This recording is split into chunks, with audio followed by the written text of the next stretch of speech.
Hello, my friends, and welcome back. Thank you very much for being with me again today.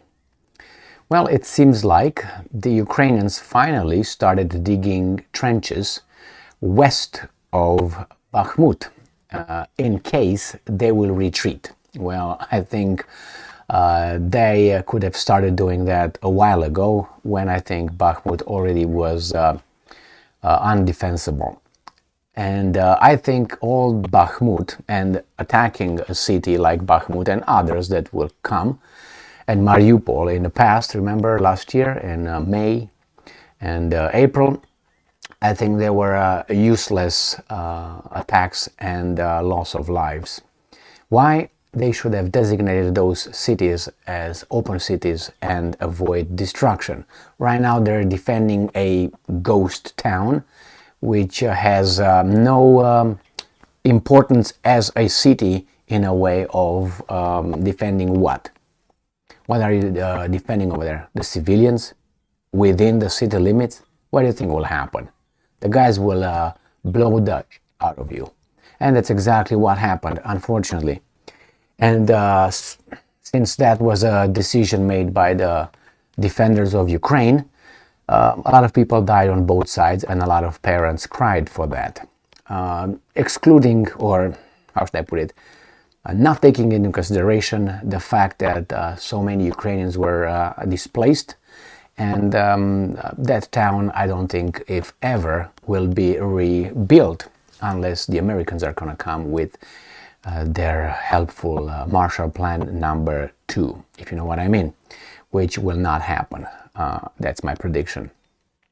Now, I have this article coming from Agence France Presse, where the French report that finally the Ukrainian leadership decided that, hey, maybe we are losing there, let's dig the trenches. So here you have the article, and it's from Agence France Presse. Ukrainian soldiers dig trenches in case of retreat from Bakhmut.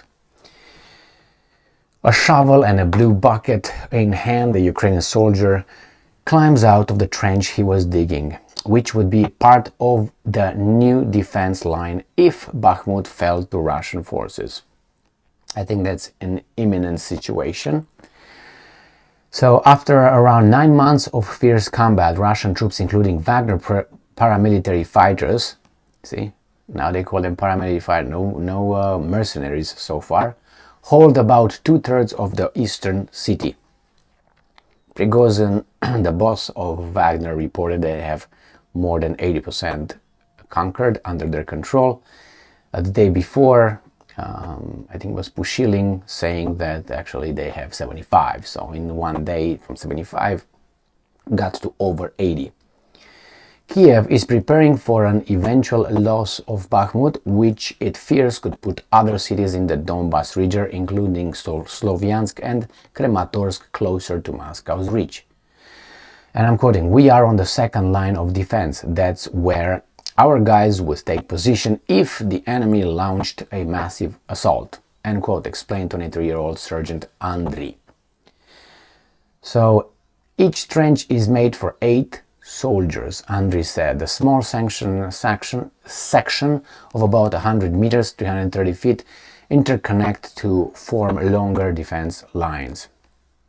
So there's a whole technique to it, because shells can go 1.5 meters deep into the ground. Well, you do what you do best. Let's see if there's anything here that it's just stories about it. The important thing is this: dig trenches. I don't think in case, I think that is happening, or not happening, but happened already. It's an imminent situation. I see that they still doing and zigzag for the shells, so they can't kill too many if they land in the trenches. I mean, that's basic whatever. So Bakhmut, in my assessment, was an useless defensive operation from the Ukrainian part, and I hold them as well responsible for exposing the civilians to the, how should I put it nicely? So I sound like I'm a good person. The criminal Russians. Okay, got that covered? All right, so what can I tell you, my friends? I'm upset with the fact that the Ukrainians and the Russians are slaughtering one another for the benefit of third, fourth, fifth party that stays somewhere outside and under the disguise of supporting and defending whatever values they tell us they support, which you know how that is, are using these Ukrainians in this slaughter, and the Russians as well.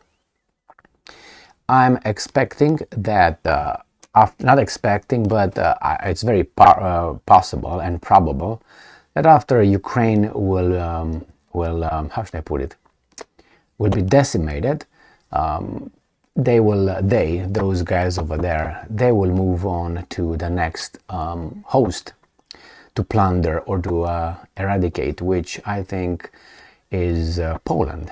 Poland is in line, and maybe the Baltic states, maybe Romania. These are the main candidates.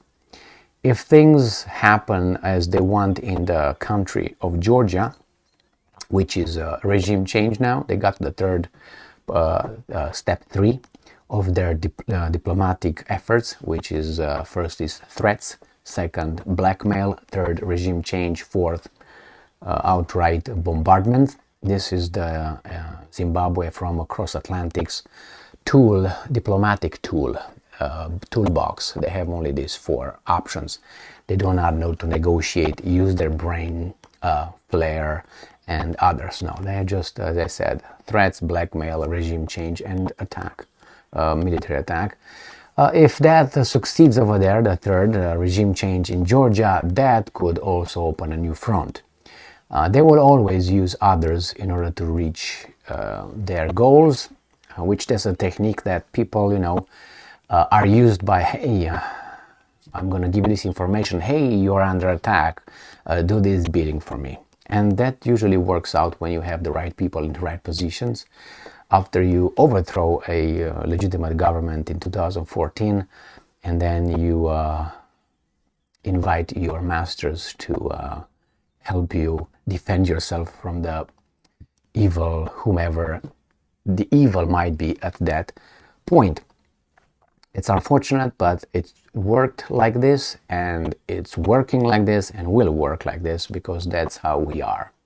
We talk about humans in general, but we should fight that urge and try to see through all these techniques, and try not to want or desire what our neighbor has, and try to communicate and try to come to a common denominator through negotiations, to understanding, and a desire for peace.